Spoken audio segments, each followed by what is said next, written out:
My name is Scarlett, and I'm a 37-year-old housewife with no children. I work as well, balancing both roles. Today marks our 5th wedding anniversary, which also happens to be my husband Everett's birthday. Everett is the same age as me. Everett is a charming salesman working for a well-known company, where he's doing quite well. However, his job often requires him to work late and entertain clients, so we rarely spend time together. Our wedding was a modest ceremony held on a weekday, attended only by close family and a few friends. Both of us had jobs that required us to work on weekends, making it difficult to find a suitable time. Everett was particularly insistent on keeping it simple. For our anniversary and his birthday, I asked him to come home early. I even took half a day off from work to prepare. I bought his favorite Wagyu steak, wine, and cake from a department store and set up a beautifully decorated table. I waited eagerly for Everett to return home. However, despite my repeated requests, he never showed up. Instead, I received a single email from him, saying that he had urgent work and would be staying at the office. I was disappointed but tried to be understanding since it was work-related. I cleaned up the uneaten dinner and went to bed, though I couldn't shake a feeling of doubt, especially since he had told me he wasn't that busy. The next morning, I went to work as usual, but my messages to his phone went unread, and my calls went unanswered. Growing more worried, I called his office and was stunned to learn that he had resigned the day before and had apparently accepted a job in a neighboring prefecture. I hadn't heard anything about this. I rushed home and noticed his shoes by the entrance. My heart raced as I entered his room, only to find him packing his belongings into a suitcase. "What's going on?" I asked in shock, my eyes wide with disbelief. Everett simply clicked his tongue and handed me divorce papers, saying, "So, you've already figured it out. What's going on?" I asked, my voice trembling with shock. With cold, emotionless eyes, he echoed my question before bluntly stating, "Let's get a divorce." "Why? What for?" I demanded, still reeling from his sudden declaration. "I'm tired of you not fulfilling your role as a wife," he replied, his tone sharp and unforgiving. "You put work first, you barely cook, you only do laundry once a week, and the house is always dusty. I don't need a wife like that." "Wait a minute," I protested, feeling a surge of frustration. "For the past 2 years, I've made dinner and waited for you, but you always said you had already eaten and refused to have any. That's why I stopped cooking." "Even so, it's a wife's duty to cook and wait," he retorted, dismissing my explanation. "Besides, your cooking is terrible, so I started eating out."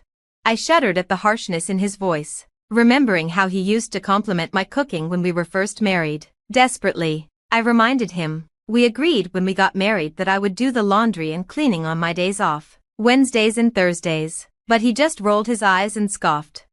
"So, I'm supposed to tolerate a dirty house from Friday to Tuesday? That's ridiculous." "What's happened to you all of a sudden?" I asked, bewildered by his sudden change in attitude. "I never imagined you'd want me to quit my job after 5 years of marriage." "When I got a new job offer, I saw it as the perfect opportunity," he said coldly. "An opportunity for what? A divorce?" I was stunned. Everett had never complained about my work or housekeeping before, and I had seen no signs that he was unhappy or thinking of ending our marriage. "You never noticed how dissatisfied I was," he said, his voice icy. "I don't need a wife like that. I've rented an apartment near my new job, so I won't be coming back to this place." With that, he pushed past me, standing in front of the door with his suitcase, and left the house without looking back. I stood there, utterly stunned, unable to grasp what had just happened. A week later, I attended my high school reunion. I wasn't really in the mood to go, but I had already paid the membership fee. Besides, I hadn't been able to reach Everett since that day, and my frustration was growing with each passing day. I thought the reunion might be a good way to clear my mind. When I arrived, I saw that some of my classmates were divorced or single mothers, yet they were all leading strong and resilient lives. Up until that point, all I had hoped for was to mend my relationship with Everett, but as I thought about it more, I realized that if we reconciled, I would likely have to move with him to his new job location. In that case, staying at my current job would be impossible due to the long daily commute, even though it was just in the neighboring prefecture. On the other hand, After working for 17 years since graduating from junior college and earning a decent salary, it would be nearly impossible to find a job that offered the same income in the new location. Everett had completely shut me out, and I began to wonder if it was time to let go. What made my decision final was a phone call from Everett, pressuring me to move out. We had been living in a rented apartment, where Everett was listed as the primary tenant. The lease renewal period was approaching, and it seemed the real estate agent had contacted him about it. I told them we'd be moving out in a month, so make sure everything is cleared out by then, he said bluntly. I'm still living here, and you didn't even consult me, I protested. His response was cold and dismissive. I'm the one renting it. I don't need to consult you. That was the moment I knew it was truly over. Fine, I'll pack up my things this weekend or next, I replied, feeling defeated. Make sure to get rid of not just your stuff, but everything left in my room and all the furniture, he added, his tone sharp. I was taken aback by his nerve. What are you talking about? You originally rented this place when you were single, and most of the furniture has been here since then. The other furniture and appliances were bought with your credit card. I'll take care of disposing of the items I primarily used, but you're responsible for getting rid of the rest and covering the disposal costs. I shot back. Without another word, he hung up on me. I couldn't believe how selfish he was, taking only what was precious to him and leaving the entire cleanup to me. This made me more determined than ever to go through with the divorce. Over the weekend, I began sorting through the closet, reminiscing about the happy times we had shared since our marriage. Among the items were things that belonged to both Everett and me. As I was going through them, I stumbled upon his high school graduation album.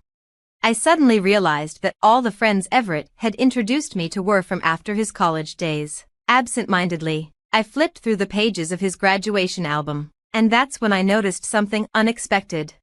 I submitted the divorce papers and informed Everett via email. A week later, I received a response from him in the evening, along with a picture. The image was of a marriage registration form with his name and that of another woman.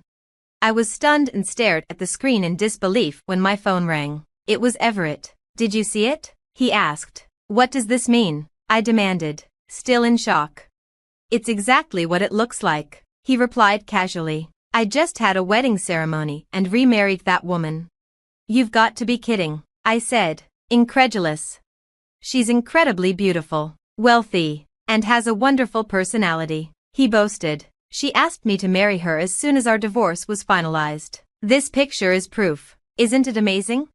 So, you were cheating on me while we were still married? I asked, my voice trembling with anger.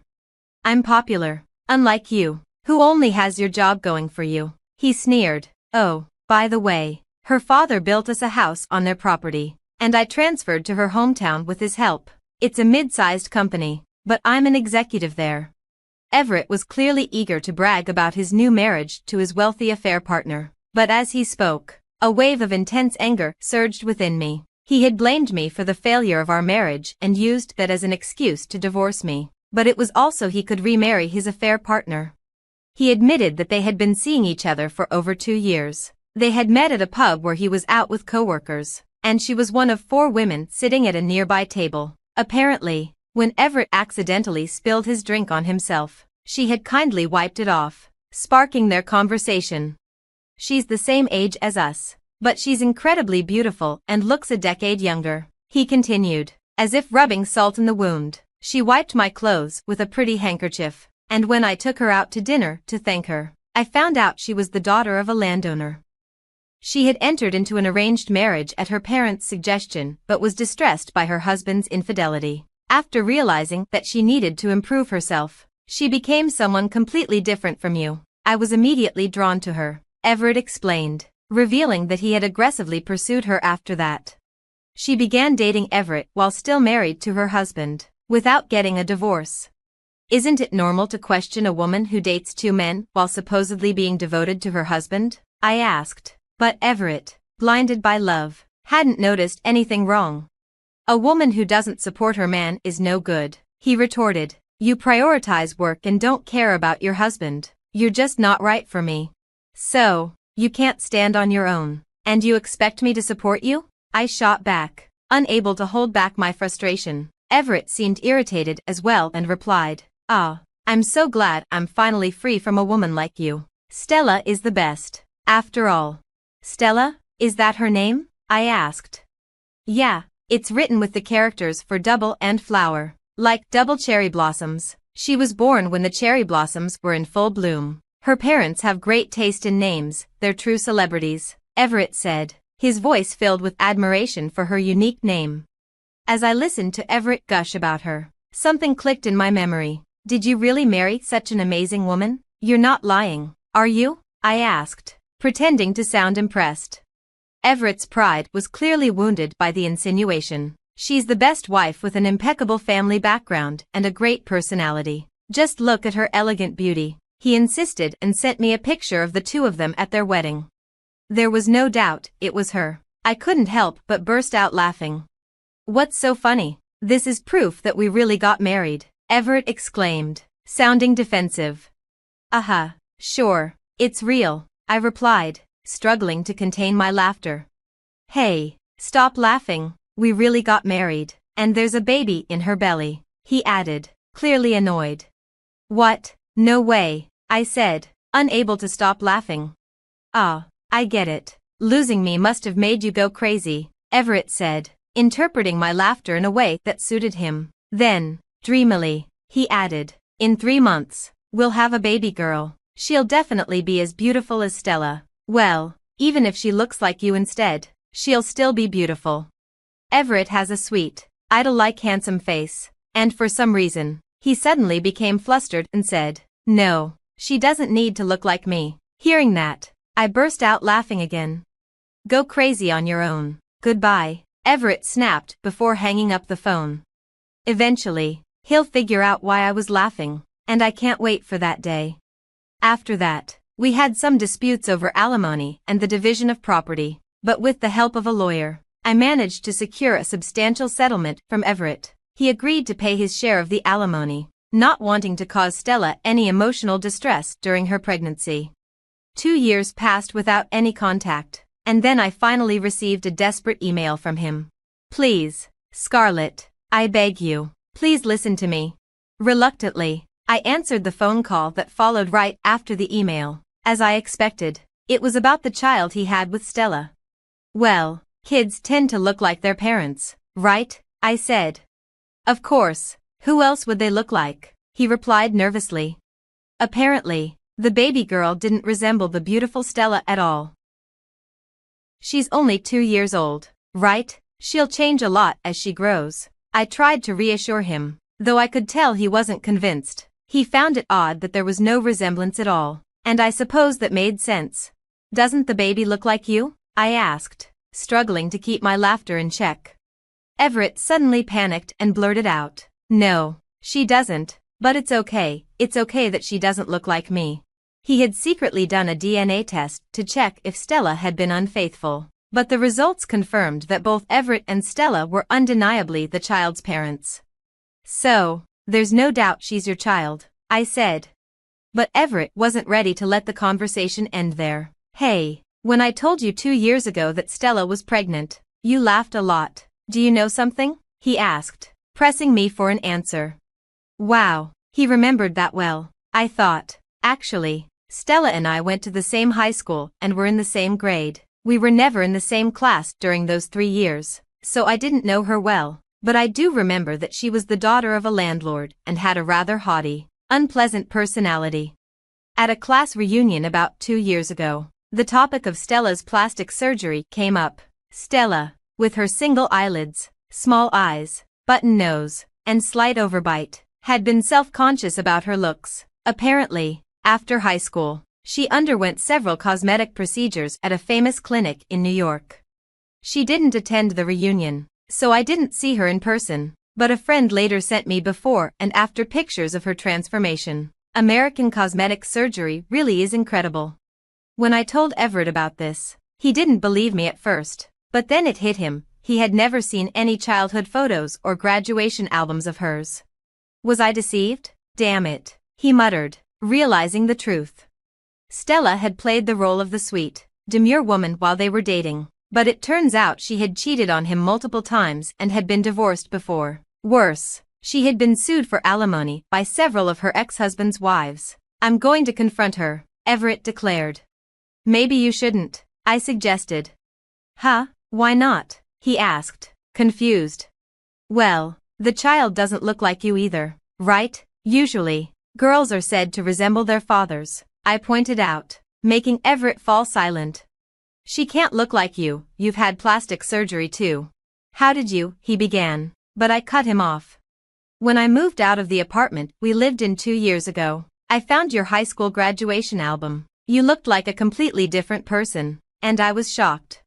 After seeing that album, I finally understood why he never introduced me to his college friends, insisted on having a modest wedding, and only invited a few colleagues from work. Everett had likely undergone plastic surgery while in college and had been afraid his past would be exposed by his old friends.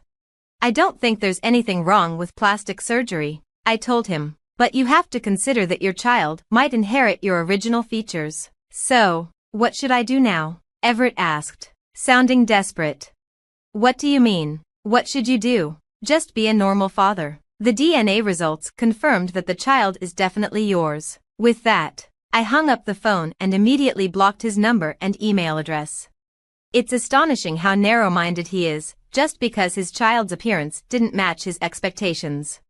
A year later, a friend of mine, who has a child the same age as Everett's daughter, showed me a picture of her little one starting kindergarten. The child was adorable. Interestingly, Everett and Stella's daughter didn't resemble either of them after their surgeries. According to my friend, who had become close to Stella, even Stella had expected her child to look more like Everett post-surgery. My friend mentioned that she often had to listen to Stella complain, saying things like, I shouldn't have given birth to such a child. It's hard to believe how awful they both are. On top of that, it seems Everett has already cheated again, and now Stella is even seeking divorce advice from my friend. Everett is such a fool. If they do end up getting divorced, he'll be stuck paying alimony and child support. And considering Stella's wealthy background, who knows how much she could demand if she gets a good lawyer.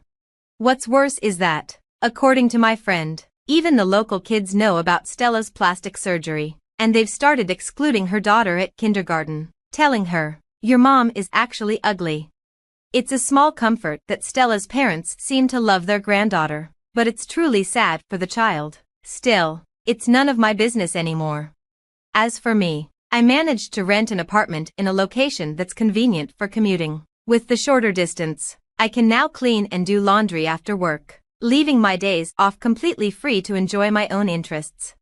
I've also rekindled a friendship with a divorced classmate I reconnected with at the reunion, and I'm enjoying a leisurely and fulfilling life.